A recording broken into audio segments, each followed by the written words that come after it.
అవును 6 నెలల్లో పెళ్లి పథకంలో చేరండి. మీ ప్రియమైన వారికి 6 నెలల్లో పెళ్లి చేయండి. కృష్ణ సాయి బ్రాహ్మణ వివాహ పరిచయ వేదిక బ్రాహ్మణులకు మాత్రమే. మరిన్ని వివరాలకి కాల్ 8885592015 లేదా 9000333990.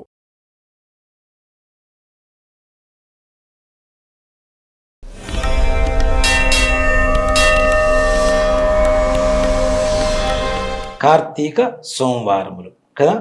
ఇక్కడ సోమవారం ఈశ్వర ప్రీతికి 2 రకాల కారణాలు ఉన్నాయి. ఒకటి సోమశేఖరుడు, చంద్రశేఖరుడు, ఆయన ఈశ్వరుడు కదా. చంద్రుణ్ణి నెలవంకని తన అలంకారంగా దాల్చినటువంటి వాడు ఈశ్వరుడు. చంద్రమా మనసే జాత అని చెప్పి శాస్త్రం చెబుతూ ఉంది. చంద్రుడు మనస్సు మీద ప్రభావాన్ని చూపిస్తాడు. అందుకనే పౌర్ణమి రోజు చంద్రుడిని చూస్తే ఎంత మనశ్శాంతిగా ఉంటుంది, మనకి ప్రశాంతంగా ఉంటుందా ఉండదా కదా. కాబట్టి చంద్రుడు మనస్సు మీద ప్రభావాన్ని చూపిస్తాడు. కాబట్టి చంద్రుణ్ణి ఆయన శిఖలో అలంకారంగా దాల్చుకున్నాడు. కాబట్టి సోమవారం ఈశ్వర ప్రీతికరంగా వచ్చింది. సోమవారం ఈశ్వరుడు పూజ చేస్తే చంద్రుడు కూడా పూజ చేసినట్టే. సోముడు అంటేనే చంద్రుడు కదా. కాబట్టి సోమవారం పూజ చేస్తేనే చాలా పుణ్యం వస్తుంది. కార్తీక సోమవారం చేస్తే ఇంకా ఎక్కువ పుణ్యం వస్తుంది. ఇందాక మనం ఏం చెప్పుకున్నాం, కార్తీక మాసంలో పౌర్ణమి రోజున కృత్తికా నక్షత్రం వస్తుంది. ఇది రవి మాసం, చేస్తున్నది సోమవారం. రవి చంద్రుల కలయిక. ఇక్కడ ఆరోగ్యం, మనశ్శాంతి 2 కలుగు చేసేటువంటి శక్తి కార్తీక సోమవారానికి సంపూర్ణంగా ఉంటుంది. అయితే మరి కార్తీక సోమవారాన్ని ఏ విధంగా చేయాలి, అంటే ఉపవాసం ఏ విధంగా చేయాలి, ఇవన్నీ ఒకసారి చెప్తారా? ఉపవాసం అంటే ఏం లేదు నాన్న, మనస్సును దేవుడికి దగ్గరగా ఉంచడం. అవునా? ఉప అంటే దానికి బదులుగా ఇంకేదైనా తినమన్నారు కదా అని చెప్పి ప్రొద్దునుంచి సాయంత్రం తిండి కూర్చోవడం కాదు స్వామి. సబ్స్టిట్యూట్, సీఎం డిప్యూటీ సీఎం కదా. అట్లానే అసలైన ఆహారానికి బదులుగా ఉపహారం, ఏదైనా కొద్దిగా పాలు, పండ్లు ఇట్లాంటివి. ఇది కూడాను సాత్వికమైనటువంటి ఆహారం ఉండాలి. అది కూడా మితాహారం ఉండాలి. ఎక్కువ ఆహారం తింటే ఏమొస్తుంది? నిద్ర వస్తుంది. నిద్ర వస్తే మన మనసు మన కంట్రోల్లో ఉంటుందా? ఉండదు కదా. అక్కడ ఇంద్రియ నిగ్రహం కోల్పోతాం. కాబట్టి మితాహారం తింటే మంచిగా ఉంటుంది. మధ్యాహ్న సమయంలో కూడా నిజంగా చెప్పాలంటే నా చిన్నప్పటి నుంచి నేను కార్తీక మాసం నక్తం చేస్తూ ఉంటాం. ఈ దేవాలయంలో, శివాలయంలో పూజ చేశాను నేను. అక్కడ ఏంటంటే ముఖ్యంగా మధ్యాహ్న సమయంలో మా అమ్మగారు ఒక 2 అరటిపండ్లు, ఒక కమలా పండు, సంత్రా అంటాం కదా, ఈ సంత్రా 2 కలిపి జ్యూస్ చేసి ఇచ్చేది. ఒక గ్లాస్ తాగితే రాత్రి వరకు మళ్ళీ ఆకలేసేది కాదు. స్ట్రాంగ్ ఫుడ్ అనమాట. అది డైజెషన్ తొందరగా చేసేదేమో సంత్రా, నిదానంగా డైజెస్ట్ అయ్యేదేమో బనానా. ఈ రెండింటి మిక్సింగ్ వల్ల ఏంటంటే ఎంతవరకు అరుగుదల కావాలో అంతవరకు అరుగుదల చేస్తూ శక్తినిస్తూ ఉండేది. చక్కగా ఉదయం అంతా అభిషేకాలు చేసేవాడిని 4 దగ్గర నుంచి తెల్లవారుజామున. మళ్ళీ మధ్యాహ్నం 1 గంట వరకు, 1 గంటకు సైకిల్ వేసుకొని మళ్ళీ పోయి ప్రసాదాలు ఇచ్చుకొని వచ్చేవాడిని. సాయంత్రం 5 వరకు, 5 కాగానే మళ్ళీ స్నానం చేసి గుళ్ళోకి వచ్చేసేవాడిని. రాత్రి 9:30 వెళ్ళి భోజనం చేసేవాడిని. ప్రశాంతంగా ఉండేది. అసలు ఆకలి అనేది అనిపించేది కాదు. ఇలాంటి ఫుడ్ ఏదైనా సాత్వికంగా ఉండేటువంటి ఆహారం తీసుకొని రాత్రి అంటే సంధ్యాదీపం. ఇప్పుడు మనం పొద్దున దీపం గురించి చెప్పుకున్నాం ఇందాక, పొద్దున 8 దీపాలు పెడతామని. సంధ్యాదీపం కూడా ఆరోగ్యానికే. అలాగే చీకటి అంటే మనకి చెడు కింద మనం చూస్తుంటాం. నలుపు అంటే చెడుగా చూస్తాం కదా, అంతే కదా. శని అంటాం, చెడు అంటాం. ఇక్కడ అసుర సంధ్య వేళ అంటాం సాయంత్రం.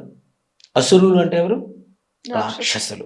రాక్షసులు పరిపాలించేటువంటి సమయం అది. ఈ రాక్షసులు పరిపాలించేటువంటి సమయంలో ఎప్పుడైతే దీపారాధన చేసి శివారాధన చేస్తున్నామో శివుడి యొక్క ప్రమథగణాలు మనల్ని రక్షిస్తూ రాక్షసుల బారి నుంచి రక్షిస్తూ ఉంటారట. కాబట్టి సాయం సంధ్యా సమయంలో దీపారాధన చేయాలి. చీకటి అంటే ఏంటి? చెడు. కాబట్టి ఈ చెడులో క్రిమికీటకాదులు ఎక్కువగా వస్తుంటాయి. కాబట్టి దీపారాధన పెట్టడం వల్ల క్రిమికీటకాదులు వెళ్ళిపోతూ ఉంటాయి, మన దగ్గర రాకుండా వెళ్ళిపోతూ ఉంటాయి. అలాగే దీపారాధన, శివారాధన అయిన తర్వాత అందులో కార్తీక మాసమే కాదు, కార్తీక సోమవారాలు కావచ్చు, పర్వదినాలు కావచ్చు, కార్తీక మాసం 4 రోజులు కావచ్చు, అలాగే ఏ రోజైనా సరే శివుడికి ప్రదోషకాల పూజ చాలా ప్రీతికరం. ప్రదోషకాలం అంటే సాయంత్రం 5:45 దగ్గర నుంచి 6:45, 6:40 వరకు ఉండేటువంటి సమయాన్ని ప్రదోషకాలం అంటాం. శివ కుటుంబం మొత్తం చూసుకుంటే అన్ని ప్రదోషకాలంలోనే జరుగుతూ ఉంటాయి. శివరాత్రి ప్రదోషకాలం మనం చేసేది, రాత్రిపూట చేసే అభిషేకం కాదు, ప్రదోషకాలం విశేషమైనటువంటి అభిషేకం ఉంటుంది. నవరాత్రులు ప్రదోషకాలం నుంచి పూజ మొదలు పెడతాం. తర్వాత సంకటహర చతుర్థి ప్రదోషకాలంలో పూజ చేస్తాం. సుబ్రహ్మణ్య షష్ఠి అది కూడా ప్రదోష కాలంలో చేస్తాం. అంటే శివ కుటుంబం మొత్తానికి కూడాను ప్రదోష కాలం అనేది చాలా ప్రీతికరమైనటువంటిది, చాలా విశేషమైనటువంటి సమయం. ఈ ప్రదోష కాలంలో ఎవరైతే ధ్వజస్తంభం దగ్గర నుంచి శివాలయంలో ప్రదక్షిణ మొదలుపెట్టి మనం ఉత్తరం వైపుగా శివుడికి అభిషేకం చేసిన నీళ్లు బయటకు వస్తూ ఉంటాయి, అంతవరకు వచ్చి అక్కడ నమస్కరించుకొని అక్కడి నుంచి మరలా తిరిగి రివర్స్లో ధ్వజస్తంభం వరకు ఎవరైతే వస్తారో దాన్ని చండీశ్వర ప్రదక్షిణ అంటారు. ధ్వజస్తంభం దగ్గర నుంచి నీళ్లు బయటకు వచ్చేంత వరకు ఆ ఉత్తరం వైపు, అక్కడి నుంచి మరలా తిరిగి రివర్స్లో ధ్వజస్తంభం వరకు వస్తే ఒక ప్రదక్షిణ అవుతుంది. అలా ఎవరైతే 5 ప్రదక్షిణాలు చేస్తారో వాళ్ళకు ఉండేటువంటి సమస్త గ్రహ బాధలు తొలగిపోతాయి. అక్కడ చండీశ్వరుడు ఉంటాడు, ఉత్తరం వైపు చండీశ్వరుడు ఉంటాడు, ఆయనకి ప్రదక్షిణ ఇది. ఓ మాట చెప్పాలంటే చండీశ్వరుడు అంటే ఇప్పుడు మనం విశ్వక్సేనుడు అని చెప్తుంటాం, విష్ణుమూర్తి అంటే వైష్ణవ సంప్రదాయంలో పురోహితుడు అని. అలాగే చండీశ్వరుడు అంటే శైవ సంప్రదాయంలో పురోహితుడు. ఆయన శివుడి గురించి తపస్సు చేశాట. తపస్సు చేసి శివుడు ప్రత్యక్షమయ్యాడు. ఏం కావాలి నీకు అని చెప్పి చండీశ్వరుని శివుడు అడిగాడు. నీ మీద కానీ నీ దగ్గరకు వచ్చినటువంటి ప్రతి ద్రవ్యం కూడా నాకే కావాలి. అభిషేకం చేసిన నీడు కావచ్చు, పాలు కావచ్చు, శర్కర కావచ్చు, తేనె కావచ్చు, నెయ్యి కావచ్చు, మారేడు దళం కావచ్చు, పుష్పం కావచ్చు, అక్షతలు కావచ్చు, ఏవైనా కావచ్చు, నీ దగ్గరకు వచ్చి నీకు పూజ చేసిన ద్రవ్యం ఏదైనా సరే అది నాకు ప్రసాదంగా కావాలి అని చెప్పి చండీశ్వరుడు వరాన్ని కోరుకున్నాడు. తథాస్తు అని చెప్పి శివుడు వెళ్ళిపోయాడు. అందుకనే శివాలయంలో ప్రసాదం తెచ్చుకోవాలి కదా తప్పనిసరిగా ఇంటికి మని. కానీ శివుడు ఉండేది అక్కడ అసలు శ్మశానంలో ఉంటాడు. శ్మశానం నుంచి ఏమైనా వస్తువులు తెచ్చుకుంటామా మనం? తెచ్చుకోం కదా. కానీ చండీశ్వరుడి దగ్గరికి వెళ్తుంది కాబట్టి ఇవి మొత్తం ఆయన దగ్గరికి వెళ్తాయి కదా. ఆయన కొబ్బరి చెప్పులు కానీ అరటిపండు కానీ ఏ నివేదన పెట్టినా కూడా ఆయనకే ఇవ్వాలి. ఆయన అనుజ్ఞ లేకుండా ఇంటికి ప్రసాదం తెచ్చుకోకూడదని చెప్తారు. అందుకే ముందు అక్కడ తీర్థం తీసుకొని అప్పుడు గుళ్ళో ప్రసాదం తీసుకుంటారు చాలా మంది.